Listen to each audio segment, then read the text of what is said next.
Okay, so today in my little secondary slide here where I can never decide really what to do, I figured let's do another NBA talk, but I'd like to react to some clips too, but they're not long enough, or what happened last time was there was like an ad, but around that we can just talk anyway. So basically, the Mavericks are obviously facing the Celtics. Today is today is June the 2nd, obviously, and so here's the one thing, right? I can acknowledge that my predictions were wrong, I said, first of all, the Clippers would win the title, but obviously, Kawhi's injured. I was assuming his health.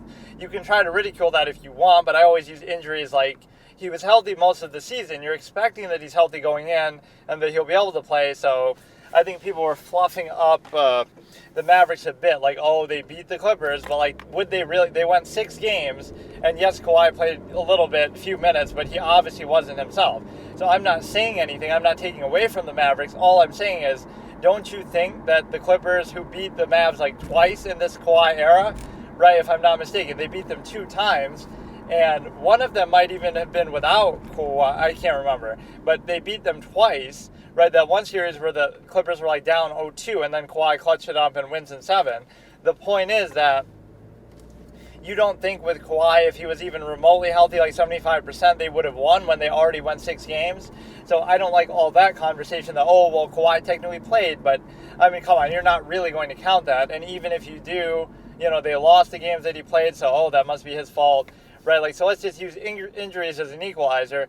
But the one element where I was genuinely wrong is my backup in the West, since the Clippers went down, was the Nuggets. So then I was respecting, they're the champions, even though I kind of questioned that a little bit. They beat a 7 seed in the conference finals and an 8 seed in the finals, which, this actually is consistent now with them losing, but I didn't predict that they would actually lose. In fact, I was going to go so far as to still say that they'll win, but that would have been my rationale to say, you go against the Clippers and Kawhi, and, everything at their best, it would still be a tough series, but I think the Clippers would win that. And that's why I didn't believe in Denver at that very high level to say, well, they beat an 8 seed and a 7 seed last year, so they did have an easy path. Again, it's not their fault, like how Boston has had an easy path. I just don't use it to read into Boston's going to win the finals, they're going to sweep the finals. I'm not going to say that because they dominated an East that was weak, it's also not their fault necessarily, but I'm just not going to fluff them up. That's the difference. And I like that the Anthony Edwards hype came crashing down. And again, people might say with my take on Cat, he's the one who built that franchise up, and he toiled in obscurity, and he's the, he doesn't get enough credit. Now they'll use the fact that he had a bad series against obviously Dallas, and that they lost when they shouldn't have. And I'll agree it was a bad series, and he should have. It's more a decision-making thing, right? Steph Curry did this in certain series that I said, in 2016. He's struggling with his three-point shot, or actually he wasn't. He still hit an NBA record, actually, in that finals on 40% shooting. So actually, that's not even true, but whatever. Certain parts of your game might be off, so you have to adjust and go to something else. So I'm not questioning Cat. I'm not questioning him even as a shooter. He is one of the best big men shooter of all time, right? People are mocking that take, Dirk or whatever, Dirk is in the audience laughing at Cat. Also, Dirk had a terrible 2006 finals. That's why they lost. He had a terrible other series, when he was MVP of the league and they get upset by the We Believe Warriors, right? Dirk Nowitzki is directly to blame for those 2 losses because he shot a horrible percentage, below 40%, and he couldn't hit jump shots, and he showed himself to be a one-dimensional player where, he's tall, but he's not a great rebounder. He's a big, 4 or 5, power forward mainly. But even if he plays center, he's not a good defender. So he's not a good rebounder. He's not a good defender despite his size and position. He's not a great passer. He's not a great scorer inside, although he was good. He could certainly score inside with layups and stuff at various points throughout his career. But I'm saying mainly he's an offensive player. Mainly all he does is shoot. So if his jump shot is off, what happens? And those 2 series in 2006 and against the Warriors, right, would tell you that if his jump shot is off, you're screwed, right? So he's a very one-dimensional, easy-to-solve kind of player. That's all I'm saying. So he's still a great player, but he does get overhyped because he's too one-dimensional. I'll try to stop Dirk from shooting. I'll double-team Dirk. I'll do what I have to do, right? And then Dirk might have a bad shooting night, just like every shooter does. So what's his fallback? Is he going to lock somebody down on defense? Is he going to do some sick passes? No, he's going to do basically nothing, and I say that respectfully. Dirk Nowitzki, if his jump shot is not going, what does he do in the game?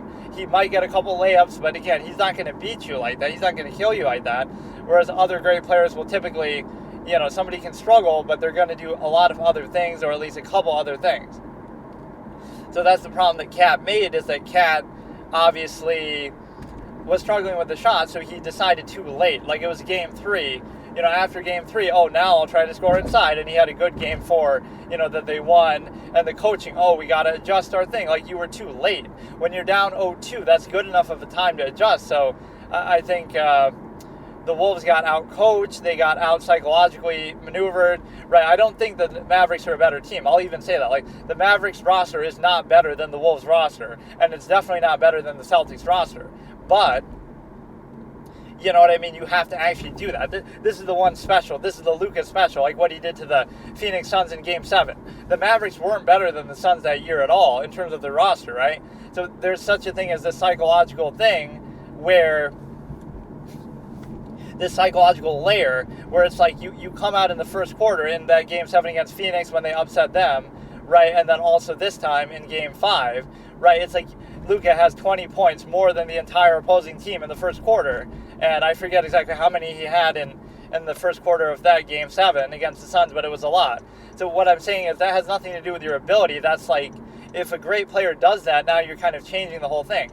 You're expecting them to be great, but if you're so disproportionately great that you completely just outplay the other team, now that's why you're scared, right? Kyrie Irving and Luka are both two of the scariest one-on-one players to go against and two of the scariest, crazy X-factor kind of thing. You can be great, you can be a better team, but it won't matter if they just go nuts like that, and they're liable to do that more, than a lot of other people, right? That's what even happened in 2016. People say, LeBron this, LeBron that, but LeBron could be great and you could still lose, like even the year before, right? It was because Kyrie was so great that that's what nobody was expecting. Like, wow, he outplayed Curry.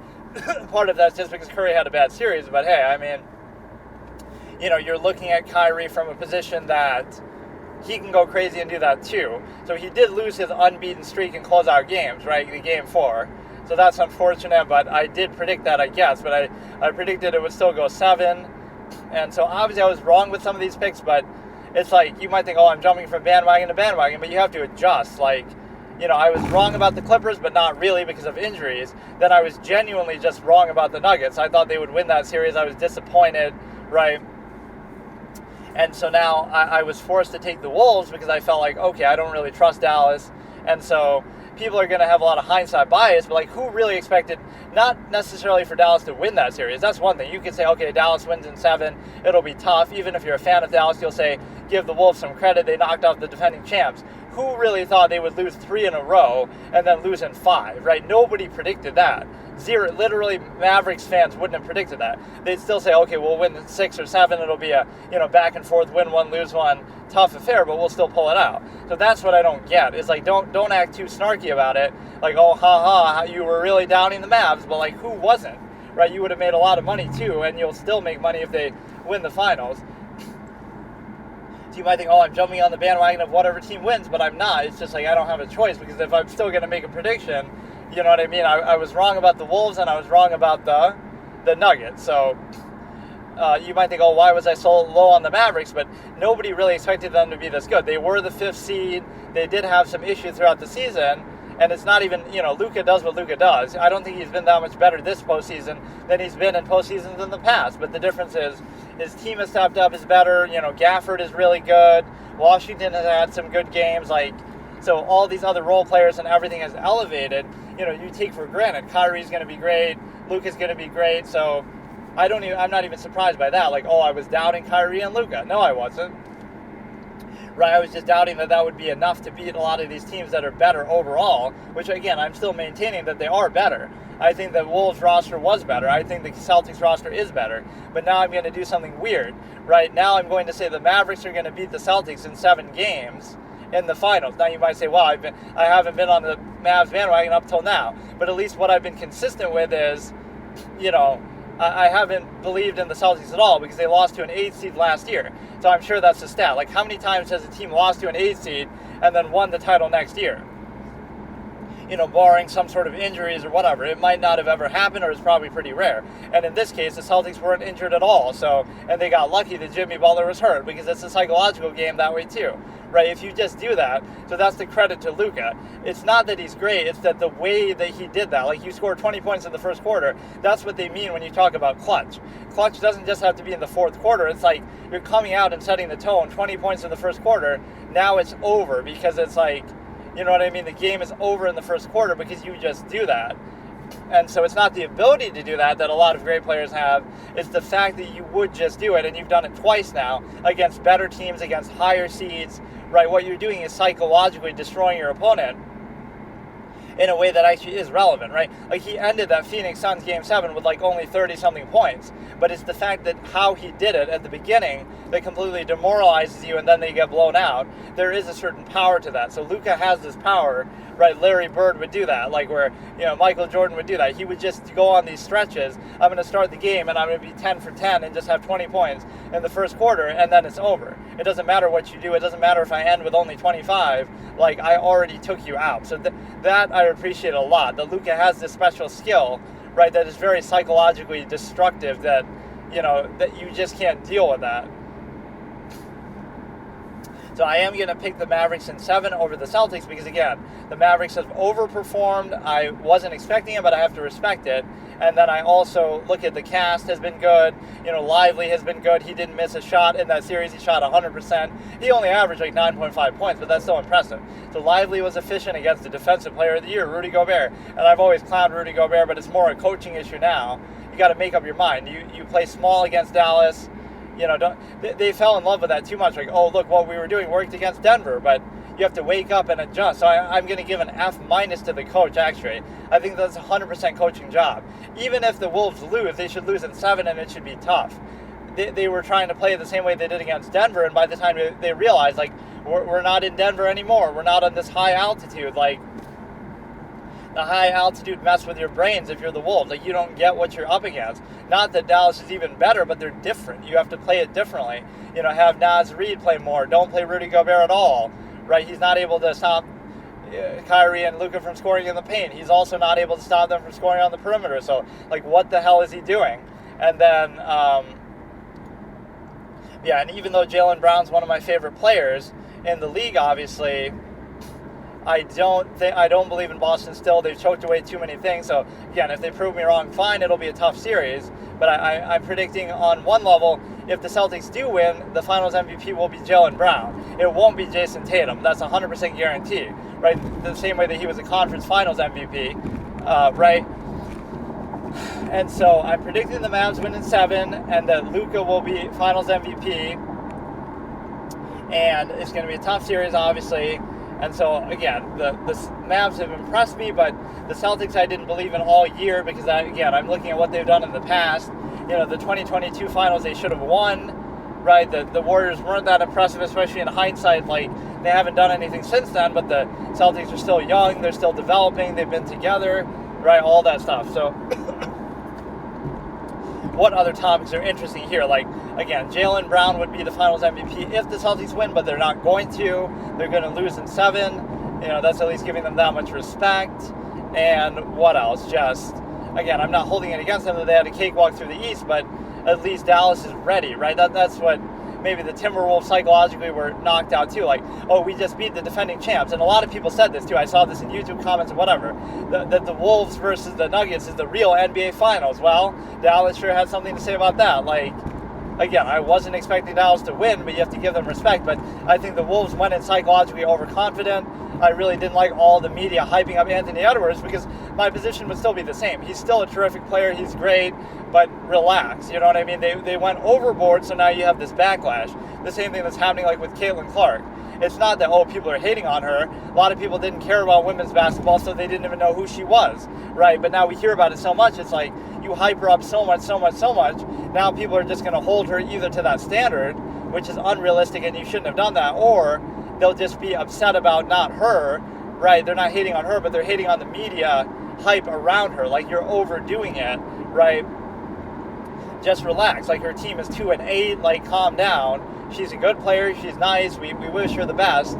but relax with this media hype. So same thing with Anthony Edwards. He's a good player, but he's not Michael Jordan. He's not like the GOAT player. Wow, all of a sudden, let's make all these comparisons. No, like you don't need to do that, right? So the media pushes it too far. Everything is an overreaction. Everything is prisoner of the moment. And then Karl Anthony Towns is the same thing. Like, I'm not going to be a prisoner of that moment. He is one of the best big men shooter of all time. He is the one who built that franchise up, the Wolves. He is the reason why they, got that far, because he built it up in obscurity. Anthony Edwards gets all the credit and the shine now, but, all that stuff is fine. The main thing I'll criticize him for is just decision-making, that he wasn't able to, properly make that adjustment earlier to try to score in the paint more. Again, I'm not even saying don't shoot threes, but any player is going to have moments like that. Like if Anthony Edwards is struggling shooting threes, he's going to go inside and try to dunk it. Like, even he's going to do that as a guard, but obviously, what's weird is somebody said to me, like years back, right? I can't remember, like when Anthony Edwards entered the league, I always thought of him as a power forward, but like before I really paid attention to him. Somebody said that either in high school or college or something he played power forward, not guard. I'm not sure if that's even true, but for some reason I had that stuck in my head. Not now, obviously, because I've seen him enough, but when he was like a rookie, right, I thought that for some reason, he's a power forward. I have no idea why that would be or why he would play that position. Maybe he did briefly at some point, but I just remember hearing that or seeing that conversation. And here's one controversy, like now people are, again, hindsight bias. Luka Doncic should have been MVP. He's the real MVP. But I completely disagree. Luka did not deserve the regular season MVP because it's a regular season award. So I do go by team records. You got to be at least a top 3 seed. You got to overachieve with your team and your roster. They were the 5th seed. They didn't have that great of a regular season. So you can't use hindsight to say that. It's a regular season award. It's like when people say with LeBron, in 2016 he was the real MVP because he won the finals and outplayed Steph Curry, and obviously Curry had a great regular season. But I agree with what happened because, Curry did have an amazing regular season. He did lead his team to the best record ever, right? So he absolutely deserved that. And then we can judge the finals MVP separately. Like, Luka is going to win the conference finals MVP, or he already won the conference finals MVP. Now he's going to win the finals MVP. Right, so that's a recognition of his playoff performance and success. But you cannot go by a 5th seed shouldn't win the MVP, right, generally, because that's the whole point. It's got to be one of the players on the best teams in the league, like Shai Gilgeous-Alexander, or, even Jokic was fine. I would have went with Shai, though. I grade team record heavily, especially when I consider the talent next to you. Like, the OKC Thunder weren't as talented as what you might think, right? Like, they're a good young team, but his leadership in doing that is very impressive. Like, so either one of those two is fine. I don't think Luka deserved it at all for the regular season, right? He had great numbers, but you got to see those results in the team. That's the whole point of the award, most valuable player. I know Shaq always criticizes that, like, it's based on this or that. But like Russell Westbrook had like the 6th or 7th seed that one year, right, when he averaged a triple-double. And I completely disagree with that. On one hand, he was stat padding, asking for rebounds, this and that. But on the other hand,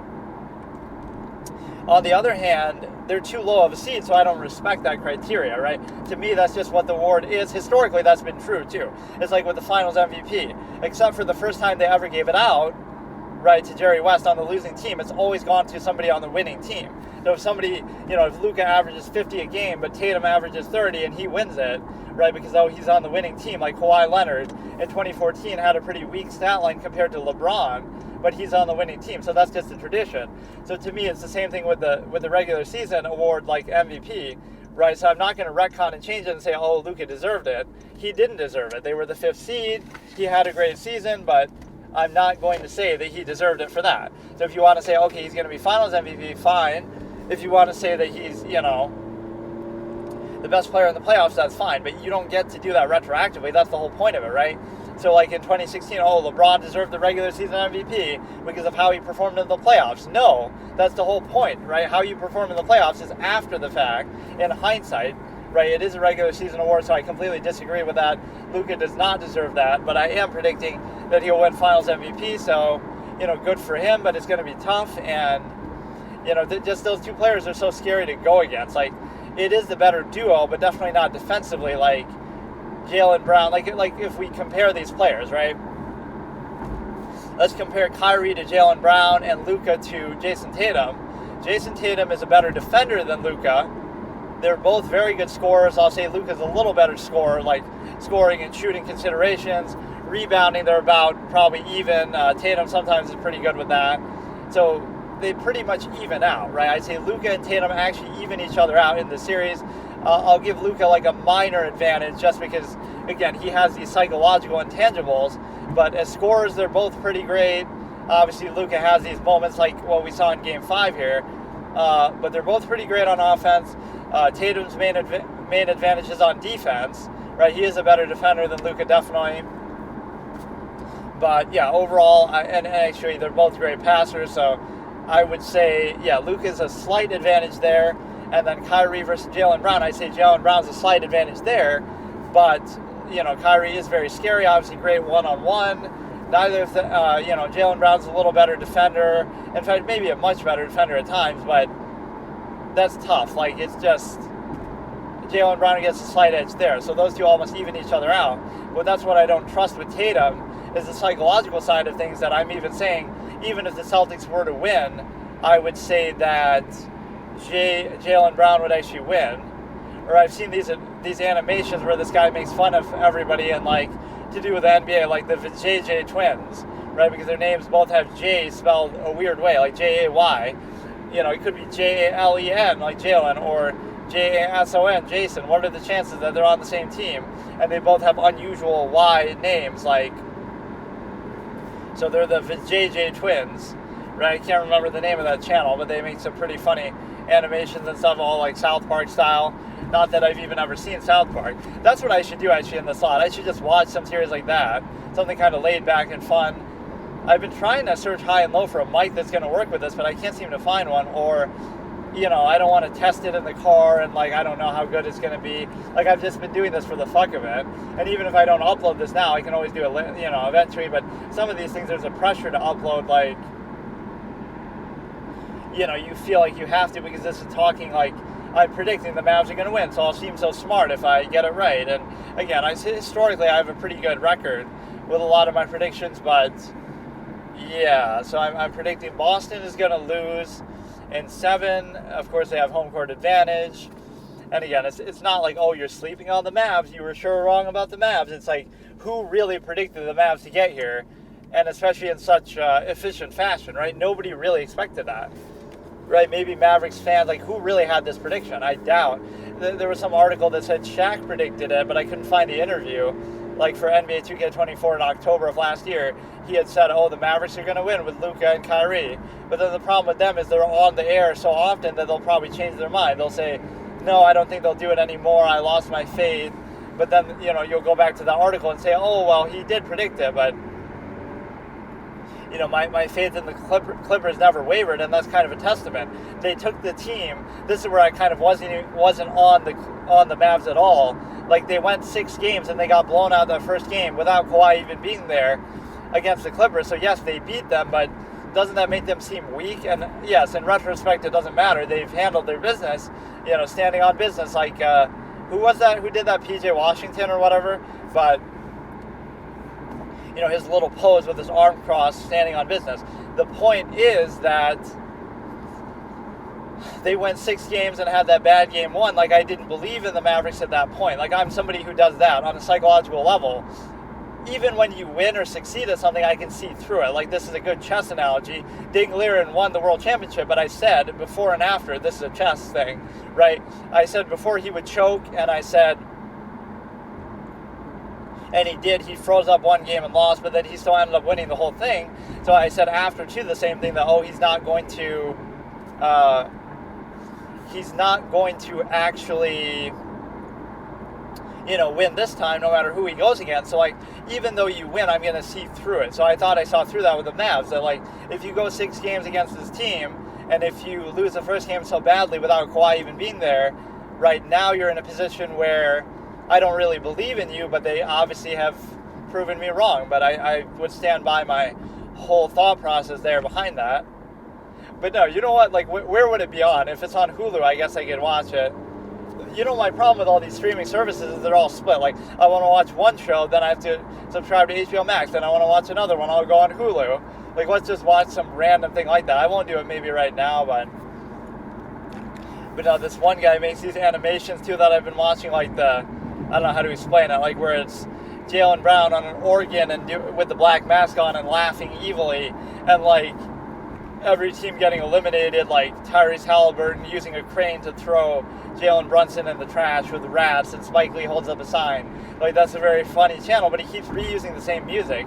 He should change the music at least every year, right? Every postseason, like he'll do it every playoff. So at least, I'm not saying you have to change it every round or the same year, but like, 2022 had the same music as 2024. Like, come up with something different and better for that. And then one other thing is, like, I never attacked Kyrie for his, the documentary thing. I never attacked him for his stance on the on the vaccine, right? I never did any of that. And so therefore, all these clowns, I almost wouldn't forgive them if I'm Kyrie, like Stephen A. Smith and all these people doing these hot takes. Like, they're attacking him personally for personal decisions that have nothing to do with anything. And now because he's winning, all of a sudden they jump on the bandwagon. Like, you don't get to do that. Whatever I might have said or thought, I would have done it only in the context of basketball. Like, yes, he's missing a certain amount of time, but that's not his fault. That's the fault of the league. That's the fault of the area in which they play. Like, Andrew Wiggins said something similar, but then he came back anyway, right?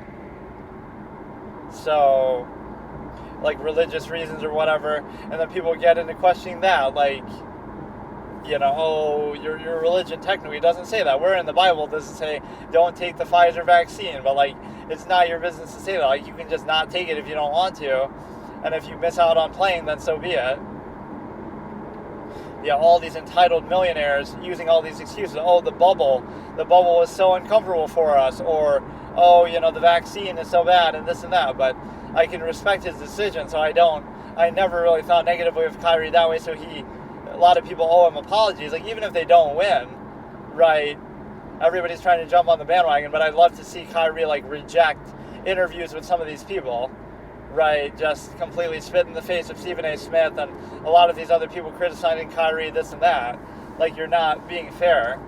And that documentary thing brings up a good point. It's like,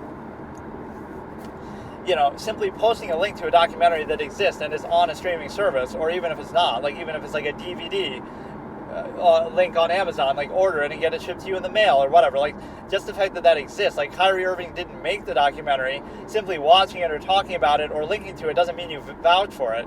Like, in history class in school, right, you could read Mein Kampf, which is, Hitler's autobiography or whatever, right? Like, so that doesn't mean you agree with it. You're doing it to read about history. You're doing it maybe to learn from the mistakes of history or whatever. You're just curious. How did things go so badly there? So again, simply reading or watching. So if I link to Mein Kampf and say, this is a good resource for learning about history, right? One of many things. I went to like a antique store and got a big book on Hitler. Like, that doesn't mean anything because, just the fact that it exists is not your fault, number one, right? So like, history is offensive, so we can't read history anymore. So the fact that it exists isn't bad. The fact that you read it at some point in your life, he also maybe read a million other things. Like, I've read that book, but I've also read countless other books written by good people like Winston Churchill or somebody else. So, you know what I mean? Like, you're fixating, he read this book about Hitler, he must be a Nazi. Also, he read this book by literally every other historical figure in history, so therefore he must be insert label here for all of them, right? Like, it's too narrow of a perspective where we just get hooked on these buzzwords and stuff. So the point that you're missing is the simple fact that you're not able to actually, again, just simply reading it or watching a documentary or even linking to it doesn't mean you agree with it. It doesn't mean you agree with the negative interpretation that people take from it. It could be the opposite. Like, this is a good thing to, interpret differently. Like, look how bad this is.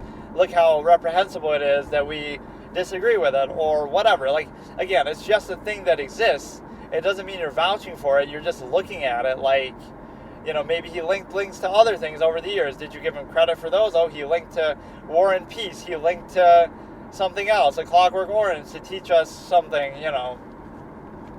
So So I don't really get that part, right? You could watch it, you could read it, you could talk about it, you could analyze it, you could link to it, and it doesn't mean that you agree with it. Or again, the interpretation that people are projecting onto it that maybe not even is accurate.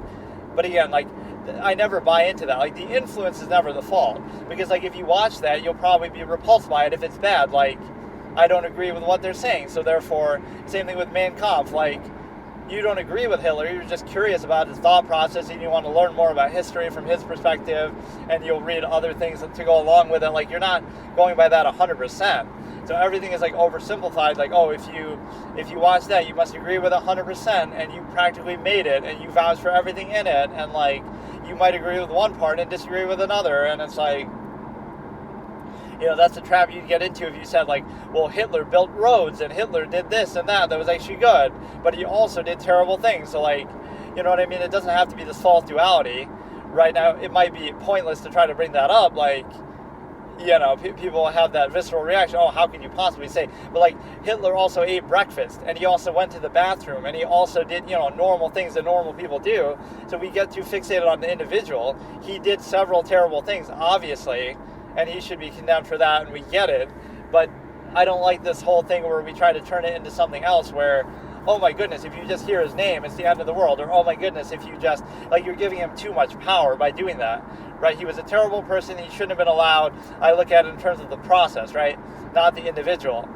He might have been a bad person, but that's, to me, not the defining factor. He could have been just as bad as some crazy guy walking down the street, working at a coffee shop, or being an artist or whatever, The point is that he was enabled by society at a weak point, whatever, to reach a position of power, so the process is in question. Like, nobody should be given as much power as he was given or allowed to get to that point, right, where society lets that happen. And so that's the point. Nobody should be given that much power, even if it's somebody who is better subjectively, whatever. Power corrupts is the expression.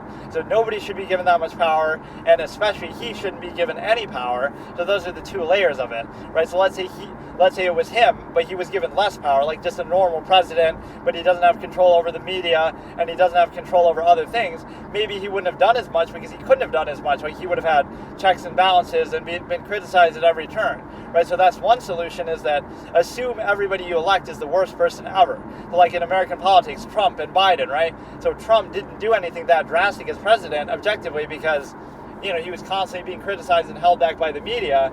So that's a good thing, that he was, checks and balances. So even if he's as bad as people say, he wasn't able to do as much bad as people thought he might, right? So they at least held him in check. So that's one way to solve it. Don't let them get too much power. Or number two is just make sure you're a little more careful and be a better judge of character, that don't let that big bad guy, the H guy, get any amount of power. So it's a failure on two levels, right? Society failed to identify how bad this guy was and gave him some power, and then society further failed and allowed anyone, no matter who they were, right, to get so much power that they could do the kind of things that they would do, right? That's the real evil of it, is like, maybe there are people who would want to do the same thing, right? Let's pretend there's some evil person like Darrell Brooks out there who wishes he could have done more damage than what he did, but you're not going to give him that power to be able to do that. So why would you give anybody so much power that they would be able to execute something like a Holocaust, or, you know what I mean? Why should anyone ever have that power to do that? Right, like nuclear bombs, not saying why they should even exist, but like, nobody should just be able to say on a whim, I just want to nuclear bomb somebody. And, there should be a multi-step process, which there kind of is, but I mean, a president could do it if they really wanted to. And, like we've done it to Japan, so... But yeah, this is just like all random thoughts on other things too. This is like turning it into a radio show, and I guess I could almost do this live in some capacity. If I had a better phone, I guess I could do that. I could just actually do it live. Right, but my phone is kind of shitty. It's like you would stream it in such a way that I'm just talking about random stuff, and it can be fun because people...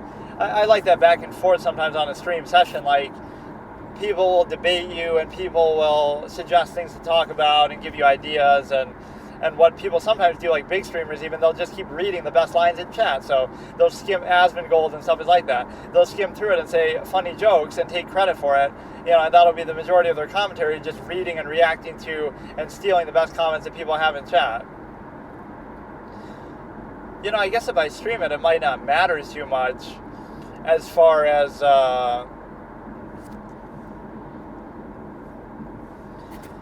like, would I be able to stream it and watch it on the same thing at the same time, I wonder? So, like, I'd be I don't know how that even works, but I'm almost intrigued with the idea. Maybe I could try that tomorrow as I watch the final episodes of Lane. I don't want to fuck that up, though.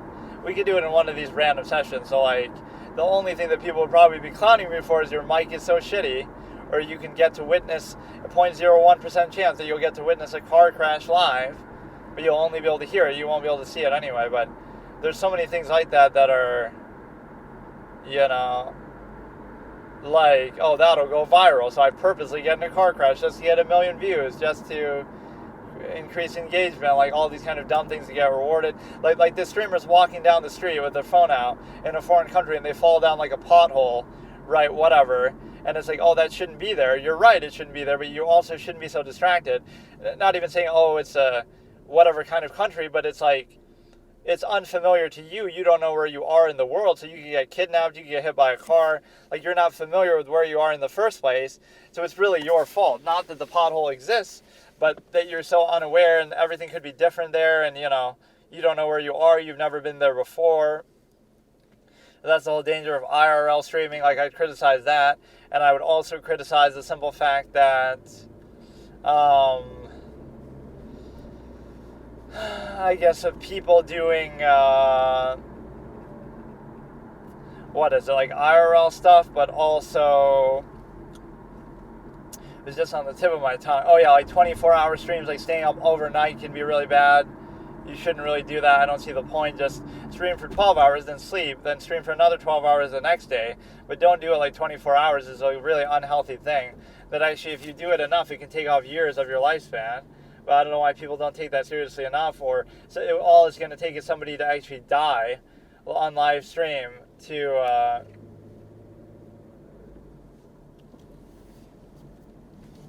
you know, somebody will actually die by doing that, which is not the fault of doing it per se, but then all it'll take is that for them to actually ban it on Twitch and other platforms, like never allowing you to do that. So, I mean, I would have to, like, make an account, and I would have to figure out a way to, or I have that one, actually, the Kick one. I actually kind of want to test it, like, even right now, just to see. So then I'd have to make sure oh, you know, that's maybe why I didn't like doing that. It was super annoying, I think, to download the thing.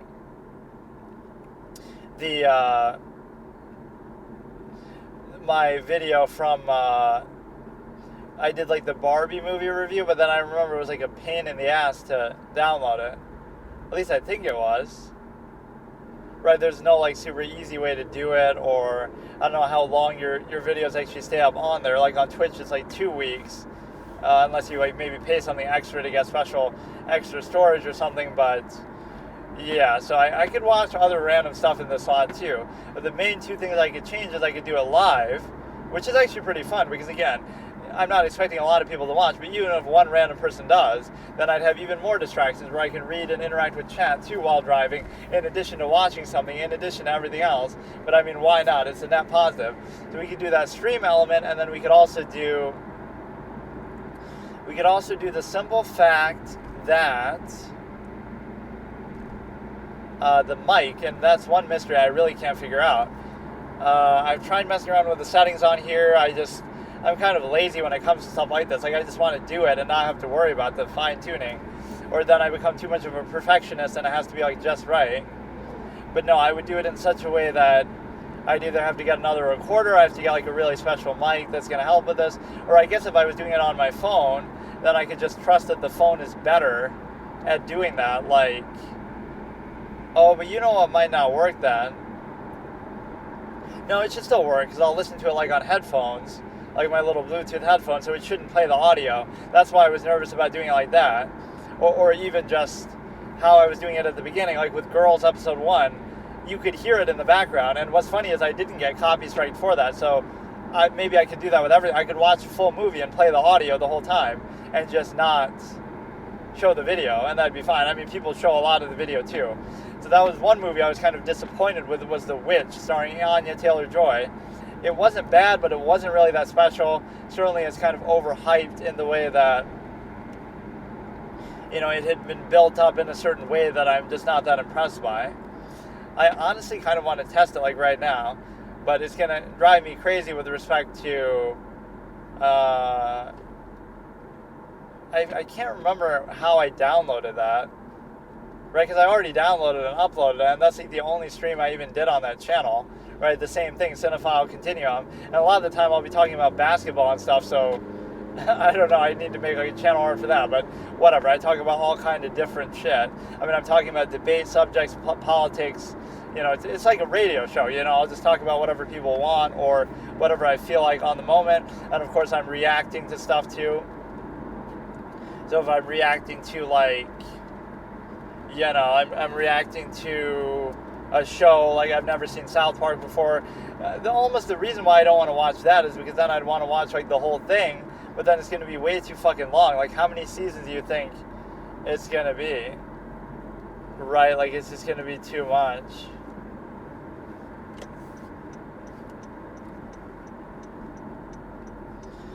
Right? It's going to be like 20 seasons long and it's still running to this day and all this kind of shit.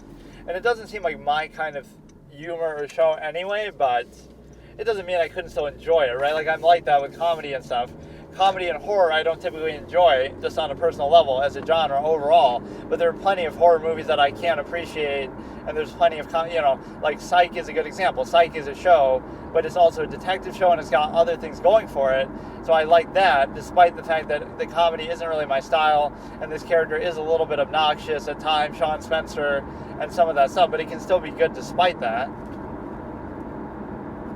It's almost like the kind of humor that's trying too hard, right, where it's just, they're making all these references and all this kind of stuff that's just a little bit over the top.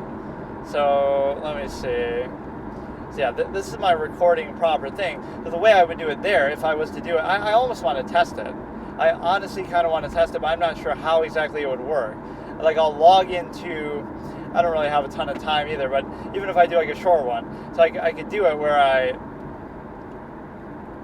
go on to Kick. My phone is just too shitty to handle this though. This is my problem, right? Like, I don't have enough room on there even for Kick. So I'd have to download Kick. Then I would have to do it on Kick, like broadcast live on my phone, which I assume you can do. And then I also want to make sure that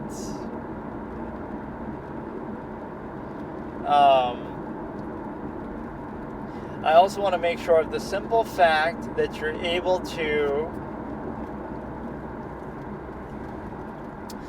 when it comes to Kick, what do I want to make sure? I want to make sure that we're obviously doing audio only, and we can, how would that even work? Yeah, like, I would have to like choose an image for the thing or whatever, like, because I'm not going to be showing anything, so it'll just be me talking the whole time. Right, but you still see a video there, right? Like, so I'll just use like my channel art, or it'll just default to that. But what I don't get is the simple fact that I'd be doing the stream, but then I'd also have to be watching it to see the chat. So how does that work? You would think they would have some built-in functionality that lets you do that. I'm intrigued with this whole thing of doing it from a phone. Maybe I could even do it from a web browser, like, there's nowhere for me to really pull over to maybe try this. I can do it the next time, right? But I am kind of intrigued by it. Because I know on Twitch I see that, like, where it says broadcast, as if to imply, broadcast from the device that you're using, as if to imply your fucking stupid-ass phone. Or, you can stream on YouTube as well, but I almost don't even care about that. I'd be fine with doing it on Kick. And I'll figure out how to download that stuff again. Maybe it wasn't that bad, or I had to use like some external other program to do it, like a special Kick downloader made by fans or whatever, because this multi-billion-dollar company, whatever, that maybe started off smaller, is going to be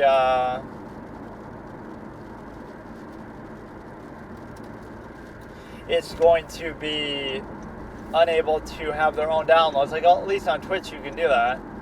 You can do it on YouTube too, like where you can download your own videos, but it kind of downscales them to 1280 by 720.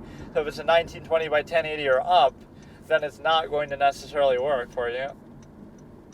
right? You have to use some other means of doing it, which is kind of dumb. I mean, again, it's a multi-billion-dollar company, so why wouldn't you just be able to figure that shit out? So yeah, we didn't end up actually watching anything, but yeah, we did some of the basketball thoughts, we did some other random debate things. This is kind of a fun thing to do, because it is just like random things that, you know, one out of these things will be like really valuable or impressive, like my 70-20-10 metric that I use in a general life philosophy. Like, even though I don't like 24-hour streaming and that kind of idea, it's like, if you record everything you ever do your whole life, like the Truman Show, right? 70% of it's going to be garbage and just ordinary and boring and mundane. Then 20% is going to be mildly interesting, where you can at least like reshape it into something better. And then 10% is going to be really good and notable on its own, so you could go viral just by that token alone. That's the whole secret to it, actually. Like, doing like any kind of content is like, you just put yourself out there, and then one time, one of your random videos or streams is going to get like 1 million views and go viral just for some stupid ass reason, right, that you don't even expect or control. So it's like you're just doing it, and then one day you'll just randomly get blessed by the algorithm, or you'll get some kind of, you know, you'll become some sort of viral sensation. So that's the whole idea. You can't get discouraged, like, oh, nobody's watching me. Then you'll have one of those moments, and then that'll help build up an audience overall, like the not aesthetically Hannah, like ooh, she says ooh, and then she's able to become famous because of it, just arbitrarily. And the one fallacy behind stuff like that is like the performative aspect. When you're on stream, you know what you're doing, right, and how it might come across. So it's like, it seems genuine, because like anybody could just say ooh, then after that, and now all of a sudden it'll get 1 million views. But it's like, it seems innocent, like, oh, she just does it on a whim, and wow, it's so good, or she's so good at it, or something, right? And so the point is that it seems authentic, but nothing is authentic. Maybe she practiced it, maybe she knew she was going to do that, maybe she planned it out, it's scripted, like, you know what I mean? I'm always cynical, because yeah, she probably didn't know that it was going to get that many views. But you know what's funny, actually, is like somebody had like a screenshot, I think, of like asking her on OnlyFans to do the ooh-woo, and she said, no, I'm not going to do it. But yet she's doing all kinds of other, I just know from a friend. But no, somebody had posted this like on Reddit or something, I think, just so they wouldn't do ooh-woo, and she'd be repulsed by that, but they'll show their naked body and do all these kind of other things, like, what the fuck. Yeah, now we get the car sounds, but also the fact that it's raining on top of this, and the wipers and all this. It's kind of nice in some ways, like, oh, it's like an ASMR ambiance or something, right? Like the sound of the rain in the background or whatever. But and I have to talk kind of loud too, like I'm projecting myself. So I need to try like either a lavalier mic or like like some kind of actual do it on my phone. I'll buy an iPhone 15 1 million, whatever the fuck, just so that I can actually do or you could almost do all driving. It's like you could be a chess streamer, like I'm literally Magnus Carlsen and I'm making a move on my phone every time I get to a stoplight or whatever, like just distracted but just making a move. Or I can do it even by voice, like move pawn to e4 and just, you know what I mean, just play it like that. That is actually hilarious. Like I saw like a hot tub episode video of that. Like you're in a hot tub playing chess, or you're driving while playing chess, and you can do it with even voice commands and things like that.